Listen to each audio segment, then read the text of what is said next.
working fine. And if there's ever a problem, everybody calls David. And I am the herdsman. My primary task is looking after the milking herd. And I should say David also does look after the calves and the young stock, or oversees that. And he does help me a fair bit in the barn in the morning as well. My dad is, we'll say he's semi-retired for a farmer. He still puts in more than 45 hours a week, but he doesn't work on weekends anymore. And they're actually in BC right now visiting my sister. She just had her second child.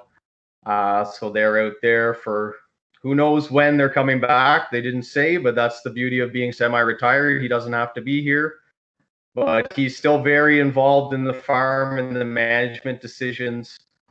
Pretty much everything we do as a team of 4, all the big decisions.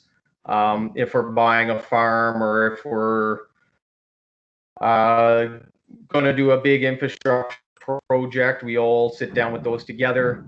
The day-to-day management stuff, like which bull to use in the barn, I'll make that decision on my own. Likewise, Michael in the cropping, he looks after the fertilizer and all of that stuff.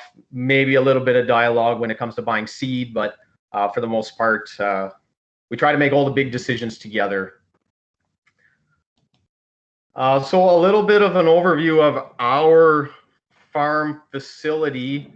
It was purchased in 1955 by my grandparents. They came over from Holland.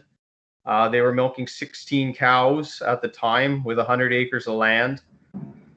My dad and his brother took the farm over in 1978, and they built their first freestall barn for 100 cows. At that time, they had 200 or 300 acres of land. They really grew the business.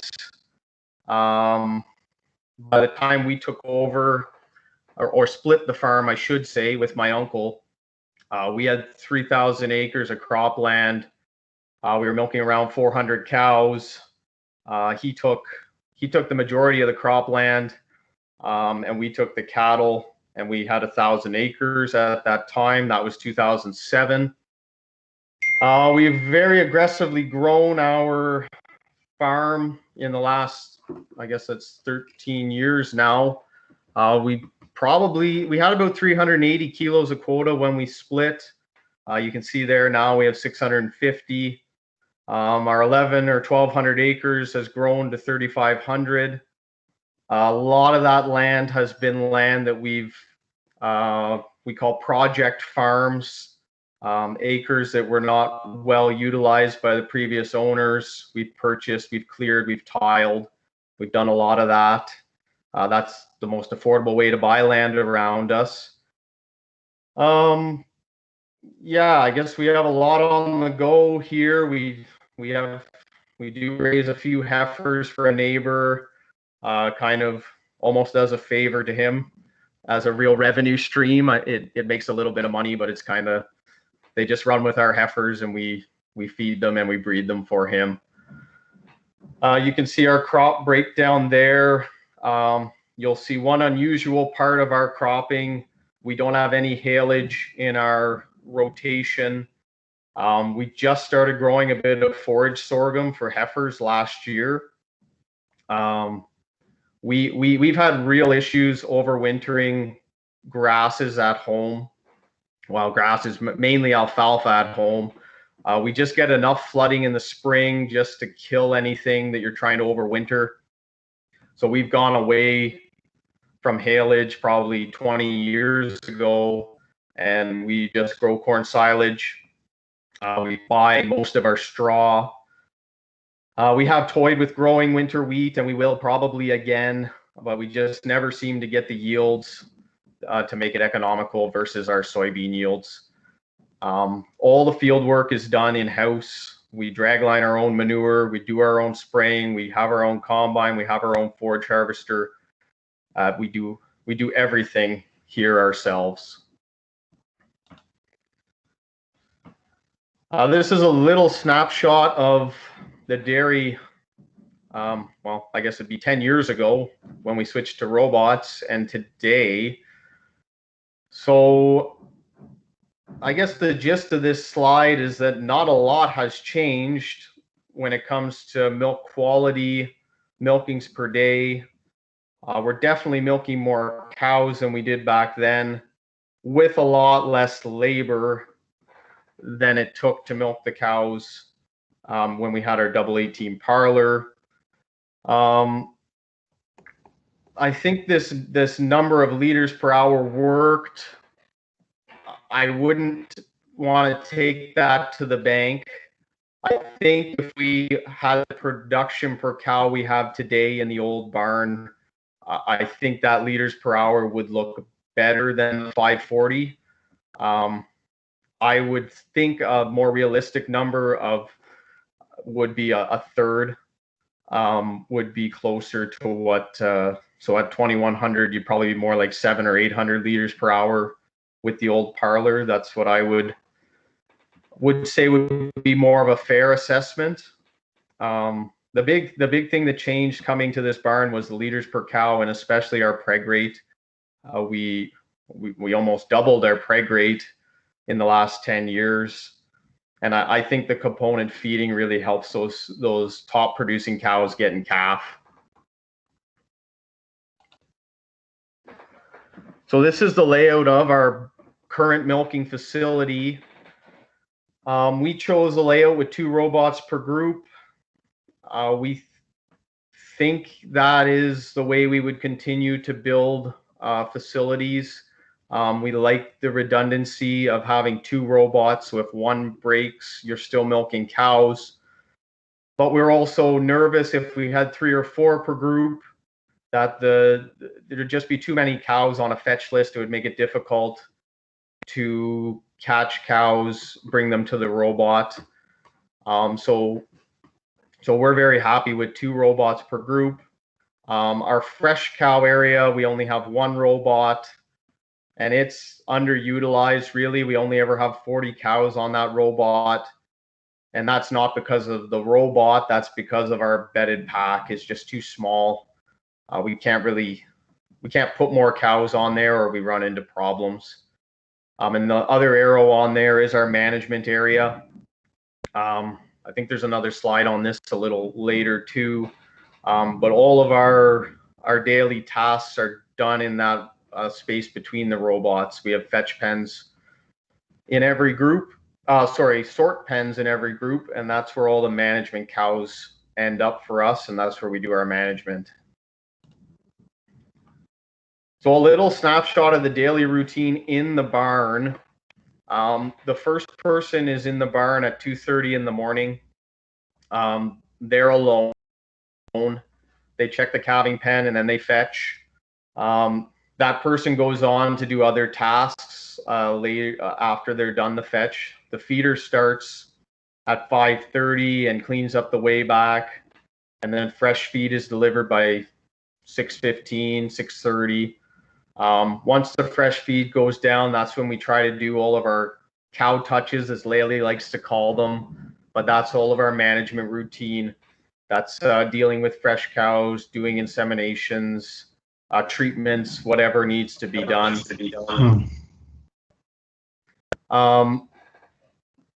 Then there's not a lot that goes on in the barn in a daily routine between that time and 2 in the afternoon. 2 in the afternoon, we fetch the cows again. After the fetch is complete, that's when we do our cow touches. And the last person is out of the barn at around 10:30 at night. And when that person leaves the barn, there is no phone for the robots. We don't take robot calls between 10:30 and 2:30 in the morning. I think some people think we're crazy for doing that, but that 4 hours is important. We want to be not disturbed. So we're kind of betting on that all hell isn't going to break loose in that 4 hours, and we haven't gotten into trouble yet. So we're going to continue doing it like that for now. So Martin, with that routine, at the very most, are there just 2 people in the barn at any one time at the most? But we do a lot with one person. Like when I'm doing management stuff, and I guess I'll talk a little bit about that here. Like I'll be in the barn with usually a helper, whether that's David or our assistant herds person, Cassandra. But we're doing something that's completely away from the cow pen fetcher's routine. Like we don't do anything together when it comes to fetching cattle, feeding calves. All that stuff is individual tasks. But when we're doing herd, so Monday we do herd health. So I'm there. Cassandra's doing shots. Tuesday we dry off cows. We trim the feet. We also do our second PG shots on Tuesday afternoon. So I'm there. I do the hoof trimming, and Cassandra she does the dry off treatments. Wednesday we trim feet. Cassandra and I do the trimming. She flames the udders. Helps me load the cows. Thursday's off sync day. So it's busy in the morning sometimes, breeding cows. Typically I do that on my own. Cassandra's off on Thursdays. So I still breed a lot of the cows myself. Friday is my free day to catch up on paperwork or whatever needs to be done. I think the purpose of this slide is to show a little bit. We try to put tasks on different days so that my routine stays somewhat the same. I'm usually in the barn till noon. If we're cropping, then I'll venture out into the fields and help my brothers. But typically I stay around the barn till noon and try and accomplish something every day.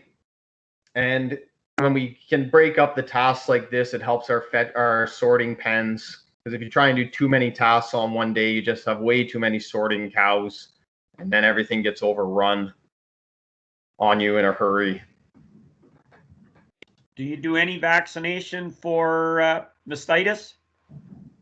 We do use JVac for mastitis. It's all of our vaccinating is done in the dry cow pen. We found with robotic milkers and the daily milk weights the way they are now, we were getting a pretty significant milk drop when we would vaccinate cattle 40 days in milk. And so 5 liters on some cows for a couple days. So we said, hey, let's just move it all to the dry cow pen. The somatic cell's good. Everything's going well. I think we've been doing that for a year and a half with no issues. The weekend routine. So that 26 to 30 hours per day, that is everything on the farm that needs to be done on the weekend. That is feeding calves, fetching cows, feeding. We do all our feeding every day. We don't double up dry cow rations or anything like that. We do all our feeding every day. We clean up the weigh back every day. So that's the weekend routine is I'll say like a 3.5 man schedule can easily do that work that needs to be done on our farm. The 1 weekend on and 2 off, that's with my brothers and myself. All the employees work every second weekend, but we do the 1 weekend on, 2 off, because when we're cropping, we're on every weekend. So we try to have it balanced at the end of the year that we got 26 of the weekends off in the year. So then we average 1 weekend off every second weekend as well, just like normal people. Because work-life balance is important and our wives let us know it all the time. So that's why we've gone to that routine, and it works well. Like whoever's on to work, typically you're doing 3 to 4 hours of actual work, and then you're on call for the problems that happen, whether it be a robot issue that needs attention, or a down cow, or calving, or whatever pops up when you're milking 450 cows. A little bit about our barn, our facility here, naturally ventilated with big ass fans. We have water beds. We were using recycled manure, green pressed manure on farm for quite a few years. One winter we got fed up kind of running the separator just because we had frozen problems, and so we just started bedding with sawdust. And the somatic cell went down 100,000, and we never went back to our pressed manure. That's been probably 3 years now. So it was hard to justify going back when we got under 150,000, and well, we have a lot of tests now that are under 120,000 somatic cell. So I don't think we're ever going back to pressed manure, not on our farm anyways. Yeah, I guess the really only very different thing about our barn than a typical naturally ventilated barn would be our tube scraper. We have a slot in the middle of the alley with a tube underneath, and there's a paddle on the alley scraper. So a lot of the manure gets in that slot and gets pushed to the end. We're doing an 484 foot pull from one end to the other. So we'd have quite a pile of manure in front of the scraper if we didn't have that slot. Summertime, it doesn't work nearly as good. When the manure gets a little bit dry, it doesn't go down the slot, but for the most part, it works pretty well for 9 months of the year. We don't have any headlocks in the main pen. We only have them in the management pen. But all the heifers are raised on lockup, so every cow in the barn knows the lockup. So when they're in the sort pen, they lock up just fine. We have no issue with that. Yeah, when there's no one in the barn, the lights are out in the barn. We keep a couple lights on around the robot just so the cows can see them and know where they are. But I bet you if we shut them off, they would find their way there anyways. Now, pen layout, we talked a little bit about that. 2 robots per pen. They are designed for 120 cows. There's 120 free stalls, but I don't think we'll ever milk 120 cows for 2 robots. I think 55 per robot's a lot nicer number, 110, especially if you're pushing production. Toll booth style layout. So both robots exit to a common lane that then goes through a footpath across the scrape alley. And then there's 8 stalls in each sort pen.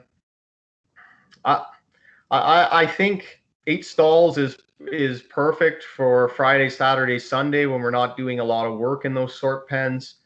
Monday, Tuesday, Wednesday, Thursday, they definitely get crowded. I probably could be pretty easily convinced to put 12 in a sort pen for 2 robots. It just depends on how much sorting you think you're going to do. We do a lot. Like I said earlier, we don't like to do any management in the main pen. We want to do it all in the sort pen. So some days there's a lot of cows that are sorted. Feet and leg management. We foot bath 3 days a week, and when we're running the foot bath, we're running it for 16 hours. So we're trying to get every cow through that foot bath at least twice is kind of our goal. The higher milked cows will go more. We exclusively run formaldehyde right now. We've been doing that for quite a few years with good control. The main thing we've changed in our hoof trim management has been going to 3 times hoof trimming per lactation. We were always doing 2. And then a couple years ago, we were just seeing too much growth. So we went to 3. And by doing that, I've had to bring in a hoof trimmer to do some of the trimming because I can't keep up anymore on my own. I still do 60%, sometimes a little more than that myself. I'm maybe too particular about the feet. I like to do them myself. I took the course, so I'll keep doing that for a long time, I think. The other management things about cow cleanliness, and especially for robots, are keeping the tails trimmed and keeping the udders singed. The udder singeing is huge. If you have hairy udders, you're going to have failures. Every time a cow is in the lockup for herd health, every Monday we just flame the udders quickly. So yeah, so 5 to 6 times the lactation would be the minimum, because every time they're in the hoof trim stall, we do a real good job of flame the udder, flame the belly, get them nice and clean, because you'll have less failures if you can keep hair off the udder. Martin, a question. When you do hoof trimming, foot bath, do you see a reduction of traffic to the robot, or it stay the same? Yeah, we don't see a reduction. I think mainly because we don't have the foot bath right at the exit to the robot. The cows aren't afraid to leave the robot because the foot bath is lying there. I don't think the cows consciously know that the foot bath is happening when they choose to go to the robot. I think where people see a reduction in traffic is because the cows don't leave the robot, because we don't see that on our farm. Okay. So these are our results as of yesterday. I think I sent this to Guillaume. Yeah, we're 18,500 liters of milk, or I guess kilos of milk is how T4C says it. So I better keep the units correct. Almost 41 kilos per cow, 3.1 milkings, and those two numbers go hand in hand. If on our farm, if we get 40 liters of milk, we're always over 3 milkings per day, and we're always fetching less cows. It seems like something about that 40 kilo mark, there must just be enough cows, or not too many cows under 30 liters. Then you don't fetch cows that are under 30 liters of milk on our farm anyways. And we just find those two numbers seem to trend together fairly regularly. Yeah, the one thing I think we do differently than most is our concentrate fed per 100 kilos of milk. 7.8 is a pretty low number. I think industry, and Guillaume and Rich and Tony could speak to this better. I think the industry is more around 13, 14, 15 kilos per 100. Yeah, we've kind of just over the years, we've ratcheted it down slowly, and we still had good visits, so we kept ratcheting it down. Yeah, our average pellet per cow is around 3.2 kilos per cow. And we get into that a little more later on, so I won't touch on that too much more. Rumination is one of the metrics I do use a fair bit on individual cows. We don't look at this number too much. It never really seems to change the herd average. It's always around 550 on our farm. Yeah, if it's at 550, you know things are going good, going well. Cow touches repro. Like I said earlier, we try to not work with cows in the main pen. We try to do that all in the sort area. That was a big deal for us when we designed this barn, because we had a sort gate off the parlor. We did all our cow touches off the parlor at the sorting pen, and that's what we wanted in this barn. So, and I didn't mention this, but in our sort pens, all of our cows can re-milk. So they can live in that sort pen for forever if they have to. There's feed, water, stalls, and milking permission. Yeah, like I said, there's lockups in the sort pen. We AI twice a day. One thing that probably is different than a lot of big herds is we do a lot of natural heat insemination with our pedometer system. 72%, that's right out of dairy comp. So if a cow is going to show us a heat, we're going to use that heat and we're going to breed her off of it.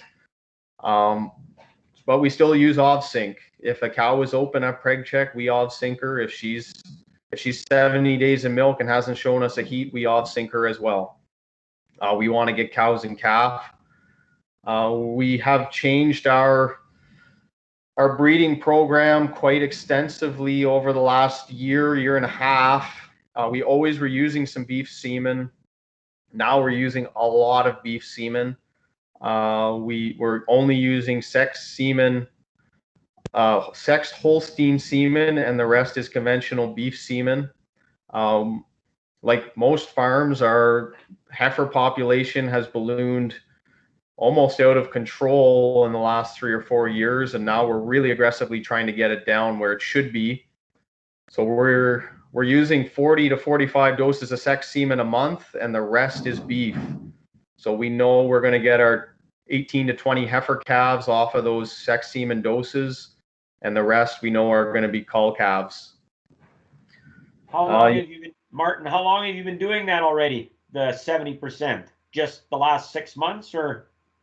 The last year we implemented the sex semen and beef program that we're on right now. And the biggest reason I did that is because if I know a cow is pregnant, I know she has a 90% chance of having a heifer calf. So I'm aiming to have 20 pregnancies from sex semen a month, so that I'm going to have 16 to 20 heifer calves, and all the rest of the calves are beef. There's not going to be a question whether I'm keeping them or not. We don't genomic test calves yet. This is kind of my way of culling them before they even are born. So we're using the sex semen on our very best cows, and on most of our heifers, the bottom 25%, they get beef as well in the heifer barn, and anybody who's over 2 services gets beef, no matter who they are. Does the sex semen or does the beef semen bring the conception rate up so high? Is that the reason you're at 36, or what gets you there? I don't think it's the beef semen. If you look at my dairy comp file, my beef sires never are any better than any Holstein sires I use. I think it's using the natural heats. We do have a little better conception rate on our natural heats. We do, well, if you look on this little snapshot here of the dairy comp, we're 70% heat detection rate. I guess we do. Lely, the pedometer system does a good job of catching heats, and we breed them. We trust the system. We do a lot of work with the vet, repro wise. We're arming cows 40 days in milk to make sure that they're clean. If they haven't shown us a service by 70 days of milk, we're arming them again, and we're starting them on OV sync. We don't fool around. We don't want cows to stay open, but we utilize the technology we have to make sure that we can get as many of them on a natural cycle as possible. So what would your days in milk be today, and what's your calving interval? Are you at 12 and a half months, 13 months, like DHI, that rolling calving interval? Yeah, 12 and a half month calving interval. You're bang on. That's what it is. Days in milk, we're always under 150. 155 would be as high as we go. That's a little bit of a problem almost. Like, we're almost too fresh sometimes because we're calving so many heifers. We're almost pushing cows out quicker than we want to, and that's sort of driving our days in milk down a little more than I'd actually like. Like, I think if in my perfect world, I'd want to be at 155, 160, where we're typically 145 to 150. So we're working on that by trying to get the heifer population under control, because there's just no market for fresh heifers in Ontario. I sell a few to Quebec, but not enough to handle all the heifers that we're calving right now. So that's kind of. When do you start AIing? like, are you breeding at 50 days or at 60 days? What's your wait time after calving? Yeah, 68 days is our voluntary wait period. But the caveat to that is if you've shown me a heat in the 21 days before 68, I will not start you on OVSync until you're 21 days since that heat. So if they've shown us a heat, we're going to take a chance on them that they'll show us another heat after the voluntary wait period. If you haven't shown anything, you go on OVSync at 70 days. Okay, thanks. And so it's a bit of a moving target for us, but we are confident enough in our heat detection system that we are prepared to give those cows that extra 21 days that have shown us something. And the odd one doesn't come back into heat, and we have to start them on OVSync at 90 days. But it is very few. If they've shown us a heat between 50 and 70, usually we get one again between 70 and 90. Yeah, a little bit about the bulls we try to choose for. Teat placement is my big one. Daughter pregnancy rate is the other one we've used a lot over the years. We're kind of backing off on that a little bit, as long as the composite of the bulls we're using is not negative. I'll usually use a bull that himself can be negative. But fat and milking speed are two other parameters that we really look at. And when I say fat, I don't mean fat percentage. I mean pounds or kilos of fat. Yeah, we are on DHI.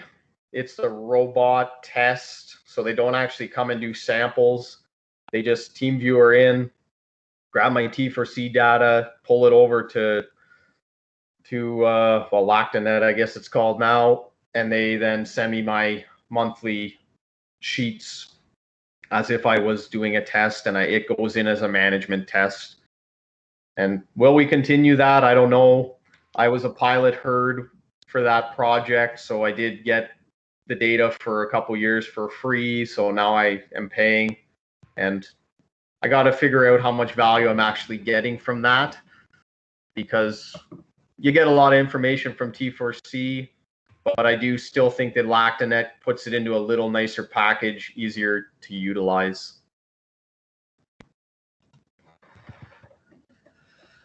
Yeah, so cow touches, the fetching routine, numbers of cows we fetch. On our fresh cow robot, it's 5 to 10 per shift typically. That number can vary quite a lot depending on how many fresh heifers you have.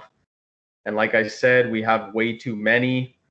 I think last week we calved 14 heifers in 7 days. That's hard for the help. That's hard for everyone because we don't do any pre-training. So these heifers don't know anything about the robot. And so when you have 14 in 7 days, it's busy. Probably that number 5 to 10 might have been closer to 15 for that week. The main robots in the barn, we fetch less cows per robot because we have no fresh heifers in these pens, or I shouldn't say no fresh heifers. We don't have the very fresh heifers. Once they're 5 days of milk, they do go into the main robots, and they still are being trained at that point in time. So some of those fetch cows are fresher animals. So 10 to 15 in the morning. So that's 2 to 3 per robot, basically, or 2 to 3 per pen, basically. And in the afternoon, it's usually a few more. It'd be more like 3 to 4 or 3 to 5 per pen. Since we put this slideshow together with Guillaume, we've implemented a little bit of a change to our fetching protocol and our fetch list, and we've actually managed to push some of the afternoon cows to the morning. And now I think as a whole, we're fetching less total cows. And like I said earlier, when we get 40 liters of milk, we just fetch less cows. So I think looking at the fetch list this morning, if I took the fresh heifers off, I had 2 cows in the whole barn that needed to be fetched. That were cows that should have known what to do. So that number varies a bit. I think what I have written down here is probably in the realm of what our worst case scenarios tend to be. Like 15 in the morning, 25 in the afternoon would be probably as bad as it gets. Vaccination program, we discussed that in the dry cow period. We do Orbiseal all of our dry cows. I know we've heard that that's a no-no in robots, but we have done it successfully. We never stopped using it. We do a good job stripping them when they're fresh. And then we keep the milk separated for 2 days, so it's not getting into the main milk line. We haven't had any issues with any sensors or anything like that. Preg checks, we do them every Monday, 30, 60, and 160 days. Yeah, we don't want open cows walking around the barn that we think are in calf, so that 160 day is just basically our dry off check, because if they lose a calf after that, you always find a calf laying somewhere, and we don't find too many that are open at 160 days, and it only takes the vet all of 5 seconds to put his hand in and tell you if she still has a calf on board. Our fresh cows are on a composted bedding pack, 40-ish cows on that pack at any one given time. We try to keep the cows there for 14 to 21 days. The heifers get moved much quicker, 5 days in milk, 6 days in milk, and that's more to try and spread out the workload of the fresh heifers onto more robots. That is one bottleneck we do have, is our single robot to milk fresher animals. If you have 14 fresh heifers, it takes a long time. So that is something we're looking to address in an expansion plan that we'll discuss a little later on in this presentation. Yeah, all the cows remain on the fresh list for 30 days. So that fresh list has rumination, it has milk production, it has deviations, all those things on it, so I can keep a close eye on them. I look at that list every day for no more than 3 or 4 minutes to grab the information that I need, but that does keep them top of mind, at least until they're out of the woods. Blood ketone, we do that. Every cow gets done 7 to 14 days in milk. That was something we always did in the parlor, and we just brought it over to this barn. We find it keeps us out of trouble. We catch cows that are slightly ketotic quickly. We deal with them. We've only had 2 DAs in the last year on our farm, and I think that's because of the monitoring we do with, and the rumination attentions are also something that we look at every day. If cows fall below 400 minutes a day, fresh cows, they get temped, they get looked at a lot closer. A lot of times all we'll do with those cows is a shot of Medicam, and then they're right back up and going. Yeah, we don't do a lot of things that are super special in that transition group. We feed one group, or we feed a high straw dry cow diet, negatively charged diet to them, and we've had our hiccups now and then, but for the most part it does roll pretty good. I think the bedded pack for pre and post fresh really does help. Any of these cows that feel a little bit off, they go and lie down. They're not afraid to get stuck in a stall, all that stuff. All of our 5 of our robots go to a second milk line, which then goes to be pasteurized for the calves. So any just fresh cows. Any treated milk and a few high somatic cell count cows go to that pasteurizer. Martin, a fresh heifer, does it take 2 people or 1 person to get a fresh heifer milked? Usually 1. We sometimes 2. It depends on the heifer. You'll go sometimes a long time without needing 2 people sometimes, and then all of a sudden you'll have 3 in a row that are a little bit crazy. Yeah, we try to do it with 1. Sometimes 2 people almost make it worse, because when you got 2 people not doing anything, it makes you feel like you got to get them on and get going, where if it takes 1 person a few minutes longer, it's one of those things when you're milking a fresh heifer, she's got to get calmed down in the robot, and sometimes it just takes the patience to wait her out and not be just trying to jam a milker on and get her out of there. But yeah, pre-training heifers, I think it's worth doing. We just aren't set up to do it, and we're hoping with the new plan that we will be pre-training heifers next year at this time, because I do think that's a good thing. It's frustrating training fresh heifers. There's no doubt about that. We milk our fresh cows twice a day, or we'll bring up new cows to the robots twice a day.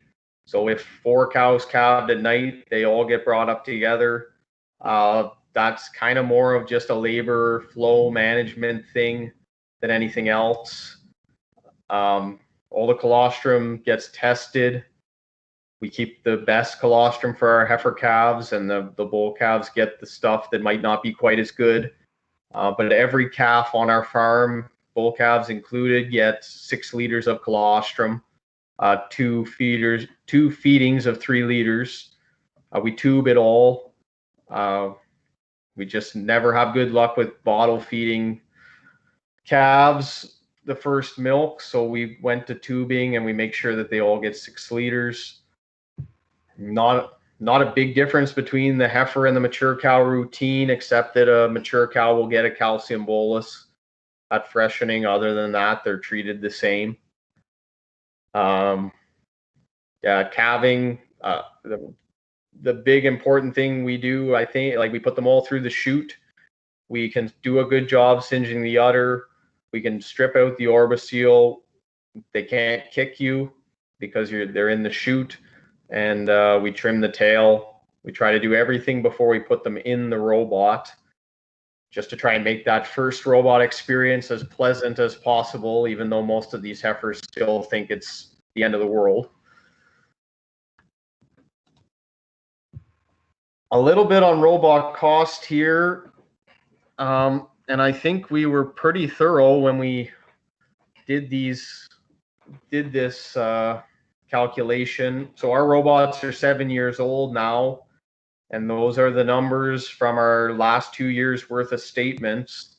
So $540 a month per robot, that's maintenance and service. $275 a month per robot for T-dip soap, peroxide, acid, all those type of things, liners. Yeah, so those are just numbers there that everyone can see. The daily maintenance, it's 10 to 15 minutes per robot per day.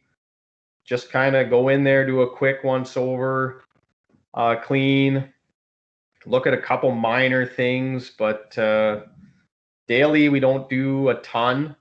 Probably once a week, the assistant herds person goes in and she does a little bit more looking at ropes and stuff like that, just making sure that everything is in good shape and no ropes are going to break and leave us stranded in the middle of the night. Dealer maintenance, they come once a month. We're just on schedule. It's every Wednesday or Thursday, first week of the month. The same technician gives me a call the day before and says, hey, I'm going to come to your farm tomorrow. And I say, okay, sounds good. And that has been amazing. that is one of the best things we did, because when he's coming and you know he's coming, you can make a list of all the little things that you want looked at, and they get looked at.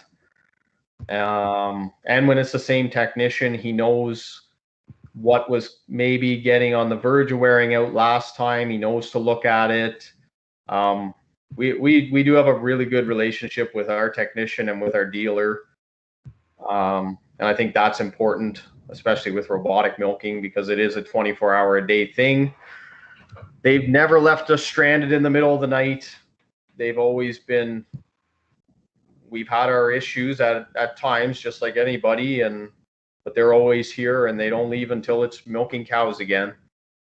And yeah, for an emergency call, probably once every 2 months. We don't have a lot of emergency calls. We do have on-farm parts. I'm pretty good at fixing more common issues, and we've learned over the years kind of what we need to have in inventory at the farm. And yeah, the parts lady at the dealer, we were texting every week, and what do you need to have on inventory, and they've been really good to help us out with that. Yeah, we don't get a lot of alarms in the middle of the night. We do have people here a lot, so minor alarms they fix. But will I get called in the middle of the night the odd time? Yeah, for something. But to be honest, it's more of a cow problem usually, that there's a cow down somewhere or there's a calving problem. The robots don't seem to cause too much problem in the middle of the night.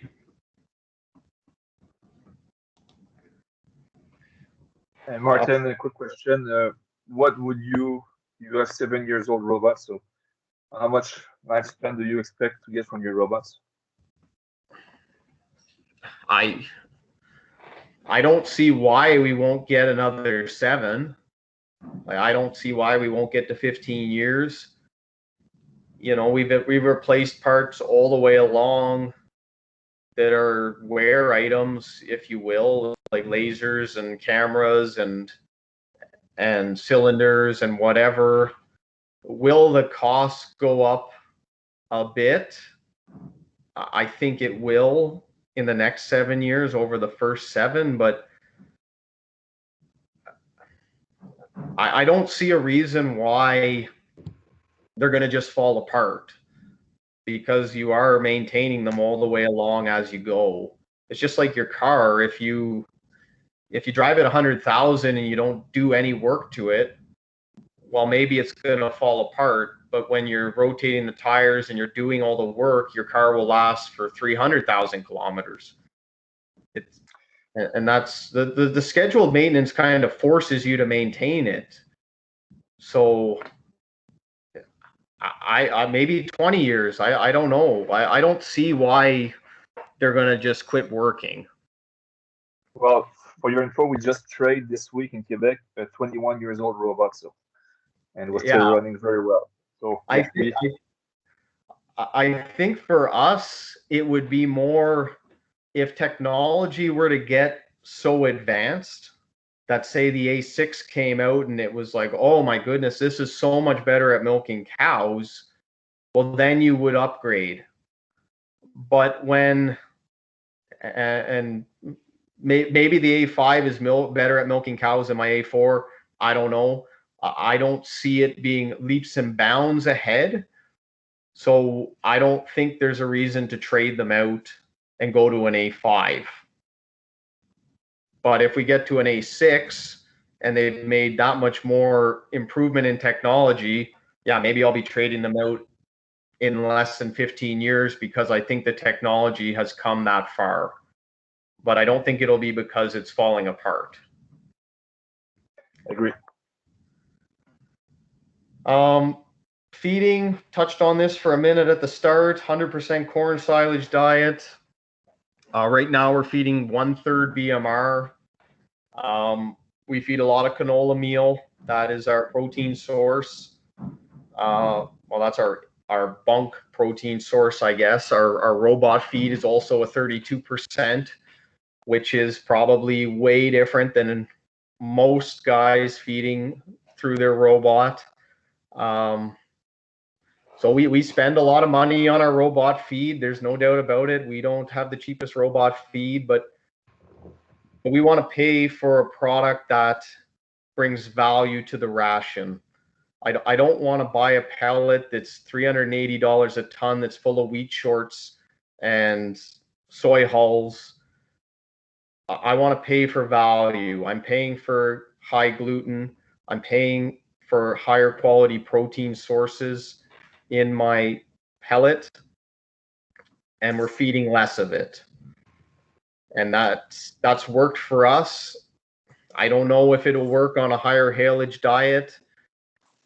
It's worked for us, and we're going to continue on this trend of feeding less pellet and spending more money per ton. Martin, why not all BMR corn? Why only 1/3? What's the reasoning behind that? So typically we start with all BMR in the fall when it's only been fermented for a month and a half, and then we slowly trend away from BMR as we get better digestibility on our silage going in once it's been fermented longer.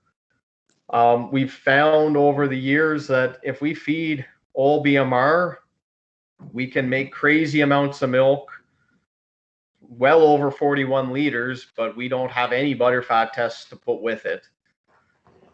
So it seems to be that once the grain gets more digestible in the corn silage, we have to trend towards more undigestible fiber, which is what the conventional corn brings to the table. Pretty good.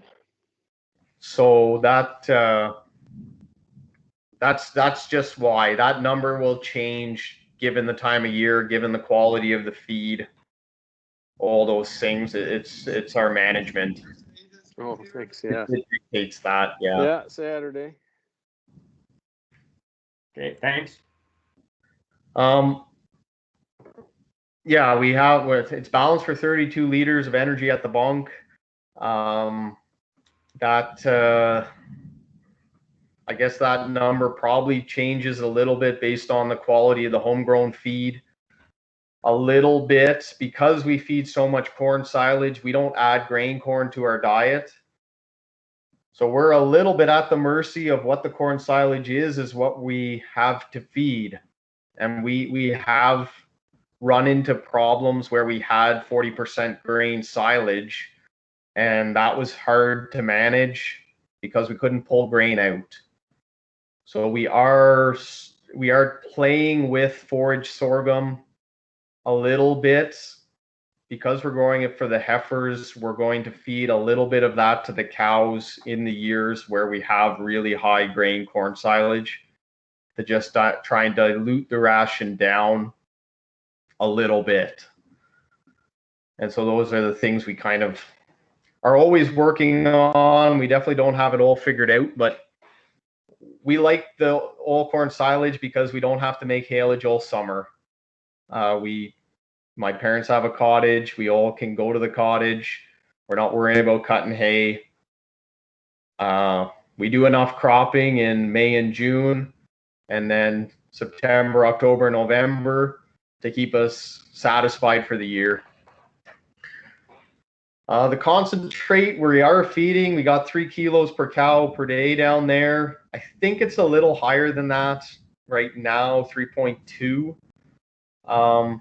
We actually tweaked these mins and maxes a little bit since Guillaume and I did this presentation as well. We brought the max down to 5.5, and we brought the min up. Well, the min actually stayed the same, 1.5, but we gave a little more grain to the 30 kilo cows at the back end of lactation just to try and keep them at 30 kilos rather than have them go below. Because like I said earlier, we just find cows that go below 30, we have to catch them. And I think that's our diet, like if we're balanced for 32 liters, they don't have a lot of reason to go and get feed at the robot because their energy requirements are getting met at the bunk. So that I think we maybe struggle with cows under 30 a little more than other people. But I also think that if you're getting 40 liters of milk, you need to have a bunk that's balanced high enough to push that milk production as well. So I know, Martin, how much straw are you feeding? Right now, 1.75 pounds. So we will play with that a bit come summertime, probably go up to 3, just to get a bit more fiber in there to try and hold the butterfat test. Yeah, a lot of people at first glance look at our diet and think we're crazy, that it costs way too much to buy protein and do all that. But whenever we do income over feed costs with Purina, and that $23 there, like it's bouncing these days because protein is going crazy up and down all over the place, but we're right around $23 all the time. Yeah, we value our corn silage like it's grain corn. If we can make $1,000 gross on an acre of grain corn, well, then we need to gross $1,000 an acre on silage corn. And when you start doing those numbers, man, haylage gets expensive in our opinion because it takes a lot of acres to grow feed. So we subsidize our dairy by growing our soybeans instead of growing haylage and selling the soybeans and buying back the protein. And yeah, our income over feeds, we're always near the top. And I think that's driven by milk production more than it's driven by actual feed costs. But our purchase feed costs would be way higher than most. There's no doubt about that. We purchase feed, but like I said, we don't care whether we purchase it or grow it. Whatever comes out on the balance sheet is the lowest cost. That's what we want to do. Yeah, the feed is fed once a day. We push it in twice with the tractor in the morning, and then the Juno starts running at 2 o'clock in the afternoon, and he runs every hour after that. We just can't, there's too much feed. The Juno can't push it in the morning, so that's why we use the tractor. But the Juno it's a phenomenal tool for late at night, early in the morning push-ups because he's pushing it all the time. There's never feed too far away from the cows. Milk transport, nothing too fancy here either. 3 washes per day. We did a long time with 2 washes per day and got away with it. I wouldn't recommend it because now it seems like we can't get back to 2. 3 washes, the back to scan is always under 10,000. When we were washing twice, it was always 20, 25, jump up to 30, 35 sometimes. So we were getting by, but I don't think it was worth it. Everything just goes better with 3. Change the filter 3 times a day, and we're on everyday milk pickup just because the milk truck can't take our 2 days worth of milk anymore. Other than that, there's nothing really super special about it. We have a plate cooler, same as anybody else. Yeah. I guess the only difference for us as a bigger farm maybe is that we have a buffer tank. We don't have 2 big tanks. I've seen a lot of dairies now are going to 2 big tanks. Maybe if we had to do it all over again, we would have done that too. I guess when we were putting in robots, they were a little bit more of a newer thing for big dairies, and this is the route we went. Like our buffer tank is a 2,000 gallon, so it's not a little tank. It can hold some milk, but maybe 2 6,000s would have been better if we could do it all over again. But this is what we have, so, and it works. The second milk line, talked about it for a second, but we wash that milk line twice a day. That seems to keep us out of trouble. when we first started with the second milk line, the technicians said, oh, you know, once a day is good enough and rinse it the other time. And maybe that works on smaller farms with shorter milk lines. It didn't work for us. We couldn't, the bacteria got so high in the milk pre-pasteurization that we couldn't get it down below to acceptable levels with pasteurization. And now with the twice a day wash, well, we sample the milk before and after pasteurization once a month, and a lot of times the before pasteurization is good. It's meeting the threshold, and then after pasteurization we're zero on everything.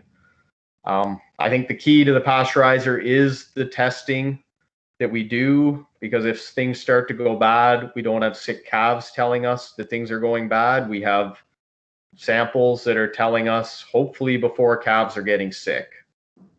And I think we've been able to save calves by doing that once a month routine test. During pasteurization, we just have a plastic drum beside the pasteurizer that the milk goes into, and we pail it back with a 5-gallon pail. It takes a minute, but to automate that process was going to be thousands of dollars when it takes 3 minutes with the pail. So will we ever automate it? I guess I don't know. We haven't done it yet, and it works. Nobody really complains, so I think we'll probably stick with the way it is for now. Calves, nothing special here. This is the old holding area, parlor area. And when we put this presentation together, the Lely guys said that was the only use for a parlor anymore. So I don't know if I agree with that 100%, but that's what we did too. So it works good. It's not perfect. If you were building new, it would be different than it is. But with the positive pressure tubes, it works pretty good. It's all individual pens, fed twice a day, 4 liters of milk. They go on a pail right from after they get their colostrum. They go on a pail. We're weaning at 8 weeks. All the milk is whole pasteurized milk, and yeah, we keep them in the individual pen for a week, 10 days after weaning, just so that they're comfortable being weaned before they get moved into a big group pen with 10 or 12. Yeah, nothing really special going on here. We did have robot feeders in the past, and we just had trouble with calves. Going to the individuals, we found the management was a lot easier. It's more labor intensive, but the managing is much easier.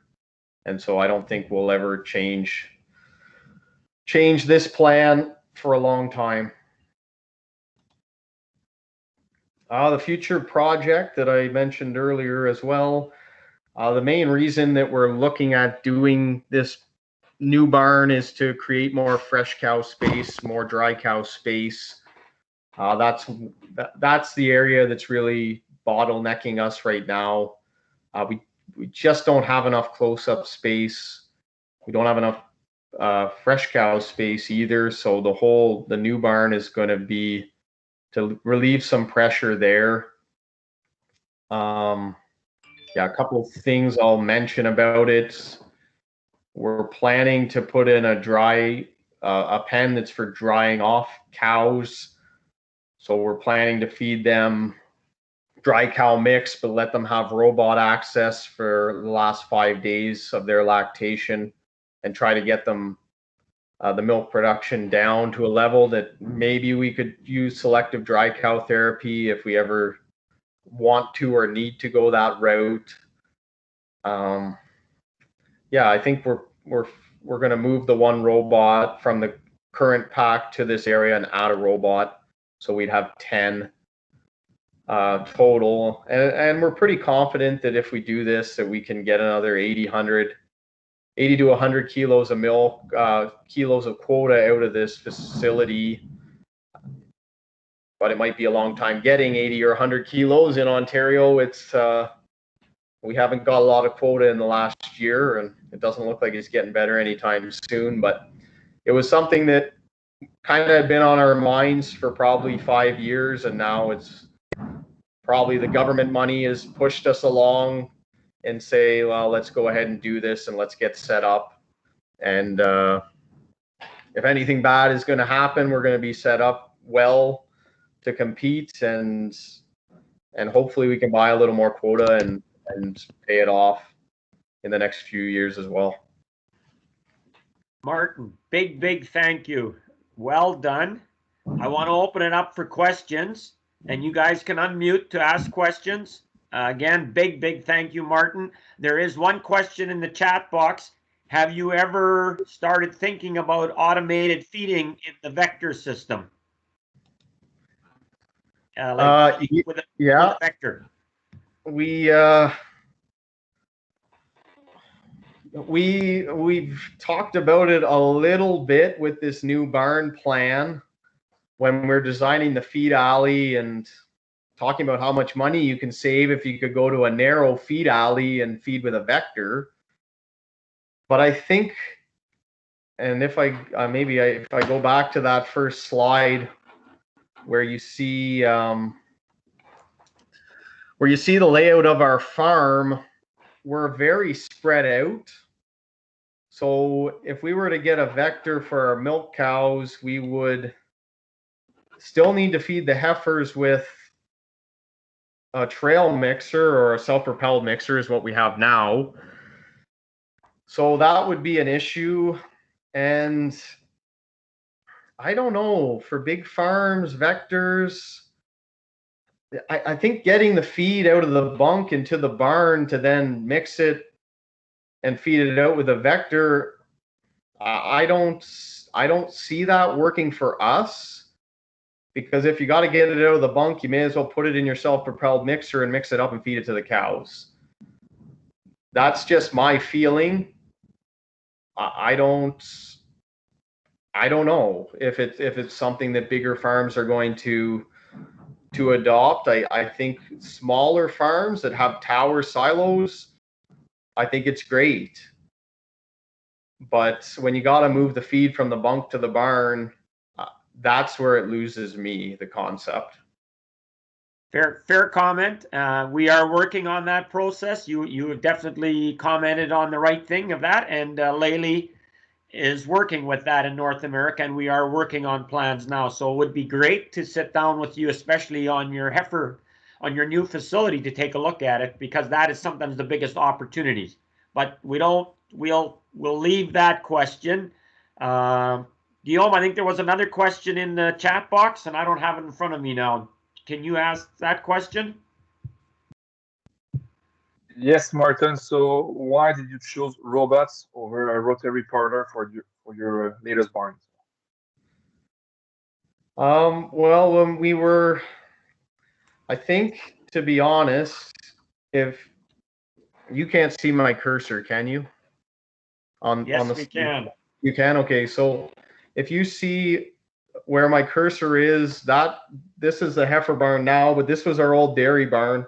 If we could have expanded out the side here, we probably would have, but there was a house that was too close that we couldn't do that plan. So once we had to move the whole dairy facility farther away from the current milking parlor, it was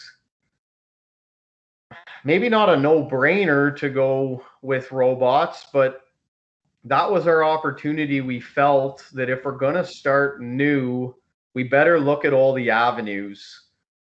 And, we went on a lot of tours. We went with Tony. We met Rich that time too in Manitoba.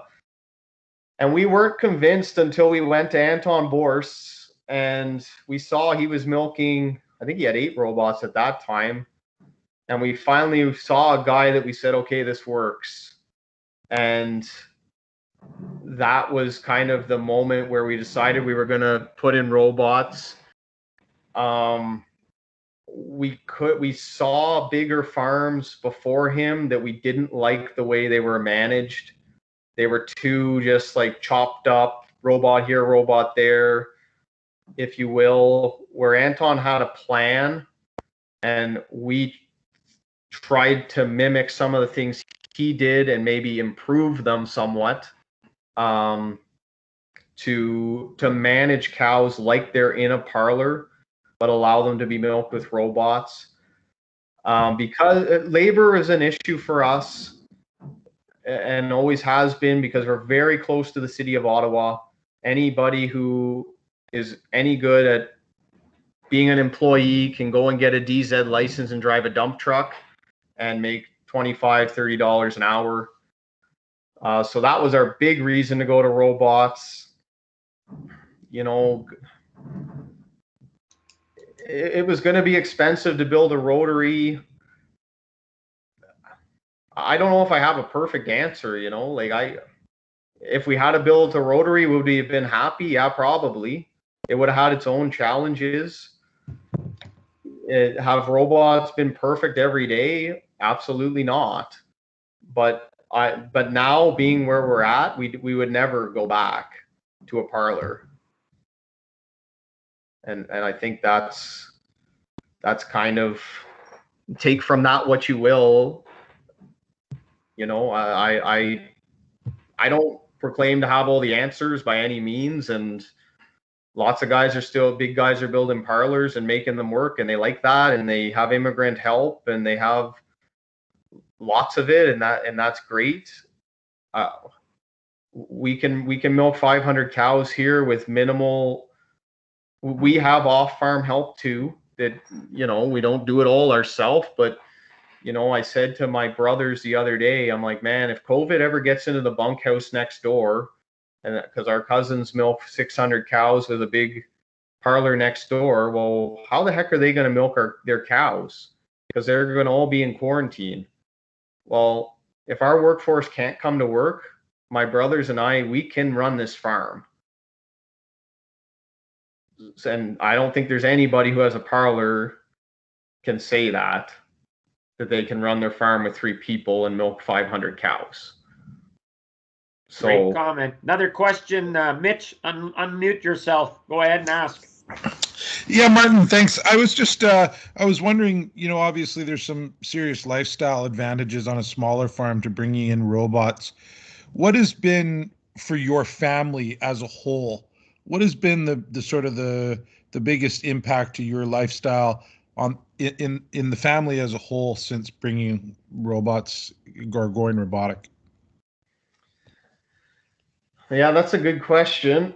I think, to be honest, on a larger herd, you might not see the same lifestyle advantages for yourself.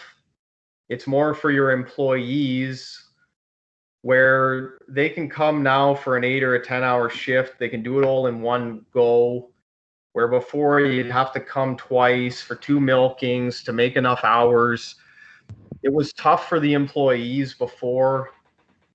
You know, we milked with help in the barn.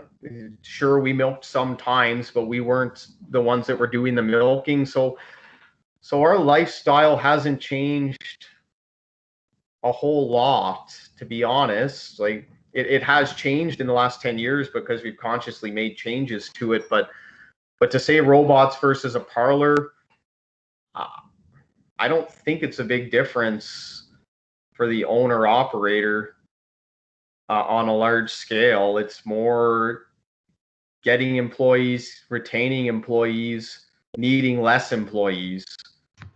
That would probably be my comment on that. Thanks, Martin. Any other questions from anyone else?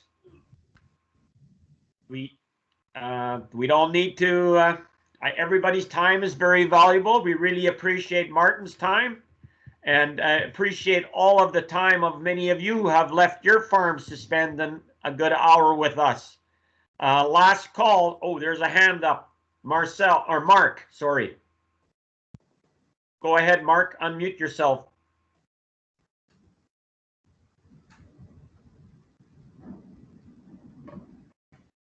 I cannot hear you, Mark.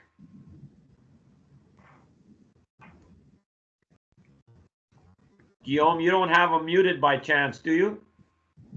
Yeah, I cannot do it from here. So, Mark, if you can write your question as well, if you're not able to unmute yourself. Oh, maybe that's why some of them haven't been able to ask questions. Okay, just now, does it work? Yes. Yes. All right. Thank you.